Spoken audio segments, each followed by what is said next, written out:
दोस्तों, आज मैं आपको मोटी दुल्हन का पतला दूल्हा कहानी सुना रही हूँ। अमन और सोनिया की रिसेप्शन की पार्टी चल रही थी। कल ही दोनों की शादी हुई थी। वो दोनों जब एक साथ स्टेज पर खड़े थे तो तभी उनके आस पड़ोस की मोहल्ले वाली औरतों ने बातें बनाना शुरू किया। एक पड़ोसन कहती है, अरे देखो तो जरा कुसुम, ये कैसी जोड़ी है। एक इतना लंबा बिल्कुल बांस के जैसा और दूसरी देखो इतनी मोटी जैसे कि फूली हुई पूरी। हाँ बहन, सही कह रही हो बीना, एक जिराफ और एक गैंडा।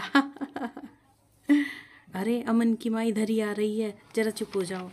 सरिता, अरे कुसुम, बीना, तुम सब लोगों ने खाना खाया कि नहीं। देखो कोई भी खाना खाए बगैर नहीं जाएगा। पड़ोसिनी कहती है, हाँ हाँ सरिता बहन, हम लोगों ने खाना खा लिया है।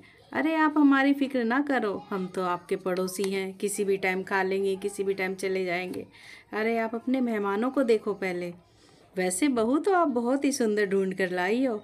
सच में जोड़ी बहुत ही सुंदर लग रही है, नज़र ना लगे किसी की। बहुत बहुत धन्यवाद। अच्छा, मैं जरा अब और मेहमानों को देख लूँ। रिसेप्शन में तो लोगों ने उनकी जोड़ी का मजाक बनाया ही था, पर बाद में भी उनके पीठ के पीछे उनका लोग मजाक उड़ाते थे, आसपास के लोग और जान पहचान वाले खासकर।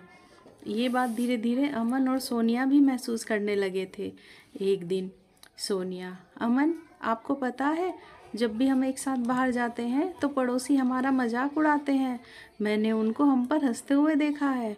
अमन कहता है, अरे यार सोनिया, लोगों का तो यही काम है, दूसरों को देखकर हंसना और उनके पीठ पीछे बातें बनाना।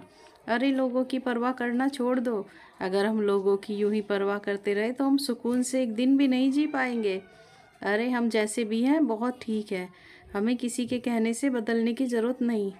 अब तो अमन और सोनिया को ये सुनने की आदत सी हो गई थी, इस तरह की बातें, इसलिए अब वो किसी भी बातों पर, ऐसी बातों पर ध्यान नहीं देते थे।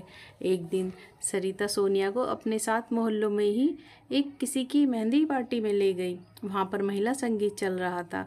वहाँ पर मोहल्ले की सारी औरतें और भी औरतें आई हुई थी। एक औरत कहती है, अरे ये सरिता बहन की बहू है। अरे इतनी मोटी, बेटा तो इसका बहुत पतला है कि फूंक मारो तो उड़ ही जाए। अरे तभी तो कहते हैं कि प्यार अंधा होता है।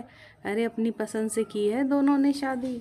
दूसरी कहती है, अरे अब जब दोनों साथ चलते होंगे तो कैसे लगते होंगे, एक ऊँट और एक मोटी बिल्ली। अजीब बेढंगी जोड़ी है दोनों की। अरे छोड़ो, हमें क्या मतलब। वहीं पर सोनिया भी बैठी हुई थी। वो ये सारी बातें सुन लेती है। उस दिन वो बहुत दुखी हुई और अपनी सास के साथ तभी घर वापस आ गई। घर आकर सास, अरे बहू, क्या हुआ, इतनी जल्दी क्यों ले आई मुझे वहाँ से। क्या तुम्हारा मन नहीं लग रहा था वहाँ। नहीं माँ जी, भला ऐसी जगह मेरा मन कैसे लगता जहाँ पीठ पीछे मेरी ही बुराइयाँ हो रही हो। माँ जी, वहाँ पर बैठकर मोहल्ले की महिलाएं और मेरा और अमन का ही मजाक बना रही थी, हमारी जोड़ी को तरह तरह के नाम दे रही थी। जहाँ देखो वहाँ हमारा ही मजाक बना रही थी। अरे इन लोगों को और कुछ काम नहीं है क्या। सरिता, बहू, अरे तुम्हारी जोड़ी बहुत ही अच्छी है। अरे ये भगवान ने बनाई है। तुम लोगों की बातों को सीरियस मत लो, बस तुम खुश रहा करो। और तुम दोनों साथ चलते हुए बहुत अच्छे लगते हो। देखो हम सामने वालों को तो चुप नहीं करा सकते, पर हम उनकी बातों को अनसुना तो कर ही सकते हैं ना। चलो अब अपने और मेरे लिए एक बढ़िया सी अदरक वाली, इलायची वाली चाय बना कर लाओ। चाय तो वहाँ भी पी थी, पर उसमें वो बात नहीं थी जैसे कि तुम्हारे हाथों में। अपनी सास की बातें सुनकर सोनिया को थोड़ा सा अच्छा सा लगा। एक छुट्टी के दिन सोनिया अमन के साथ अपने मायके जाने के लिए तैयार हो रही थी। तभी सरिता कहती है, अमन, सोनिया, शाम को ही वापस घर आ जाना। अरे तुम्हारे बिना अब मेरा घर में मन नहीं लगता है। जी माँ जी, शाम को ही आ जाएंगे। अमन, माँ तुम्हारी दवाइयाँ ख़त्म हो गई है ना, वो भी दे दो, मैं शाम को लेता आऊँगा। और बता दो मुझे कौन कौन सी दवाई ख़त्म है।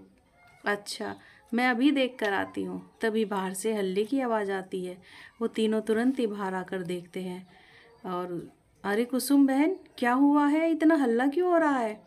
अरे वो श्रीवास्तव जी के घर में आग लग गई और बाहर तक फैल गई और वो उनका पोता आग में फंस गया वो दूसरी मंजिल पर अकेला ही खेल रहा था। आग एकदम से फैल गई। श्रीवास्तव जी कुछ कर ही नहीं पाए। अब देखो, वो फायर ब्रिगेड वालों को बुलाया तो है, अभी तक तो आए नहीं। वो ही आकर आग बुझाएंगे, तब उन्हीं के पोते को बचा पाएंगे। सोनू तो खूब चिल्ला रहा था, बचाओ बचाओ, बालकनी से बेचारा बच्चा। सारे ही मोहल्ले वाले वहाँ खड़े होकर हल्ला मचा रहे थे। सोनू भी बालकनी में खड़ा मदद की गुहार लगा रहा था। मम्मी मम्मी, पापा पापा, बचाओ मुझे, दादाजी दादी जी, मुझे बचाओ।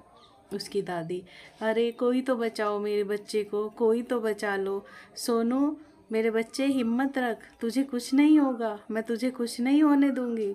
अमन, माँ आप यहीं रहो, मैं देखता हूँ, शायद मैं कुछ कर पाऊँ। सोनिया भी तभी कहती है, अमन रुको, मैं भी आपके साथ चलती हूँ। ठीक है चलो। फिर अमन और सोनिया वहाँ गए और बालकनी तक चले गए। सारे लोग वहीं खड़े उन्हें देख रहे थे कि ये लोग इतने आगे आग में कहाँ जा रहे थे। अमन और सोनिया ने एक दूसरे को देखा, फिर कुछ उन्होंने बात की। फिर सोनिया वहाँ पर झुक गई और अमन ने उसकी पीठ पर चढ़कर बालकनी तक पहुँच गया। सोनिया मोटी थी, इसलिए उसने अमन का वजन सह लिया, और अमन लंबा था और पतला, तो वो बालकनी तक पहुंच गया। फिर अमन ने सोनू को वहां से उठाया और नीचे उतार लाया। सोनू बिल्कुल ठीक ठाक था। अब सारे पड़ोसी अपने आप पर ही शर्मिंदा हो रहे थे, क्योंकि उन्होंने तो हमेशा ही सोनिया और अमन का मजाक उड़ाया था। सोनिया, अमन आप ठीक हो ना? हाँ हाँ मैं ठीक हूँ। तुम बताओ? हाँ हाँ मैं भी ठीक हूँ। सोनू के मम्मी पापा और दादा दादी ने अमन और सोनिया को बहुत बहुत धन्यवाद किया, क्योंकि आज उन्हीं की वजह से उनका बेटा सोनू ठीक ठाक आग से निकल आया था। उसके बाद तो सारे पड़ोसियों ने उनका मजाक उड़ाना बंद कर दिया था, और अब उनसे सब अच्छे से बात करते थे और उनकी तारीफ भी करते थे। दोस्तों, तभी तो कहते हैं कभी किसी के शरीर की बनावट का मजाक नहीं उड़ाना चाहिए, और सबसे ही हमेशा बना कर रखनी चाहिए। क्या पता कब कौन कहाँ किस हालात में काम आ जाए। दोस्तों, अगर आपको ये कहानी अच्छी लगी हो तो like share comments and subscribe ज़रूर करें। Thanks for watching.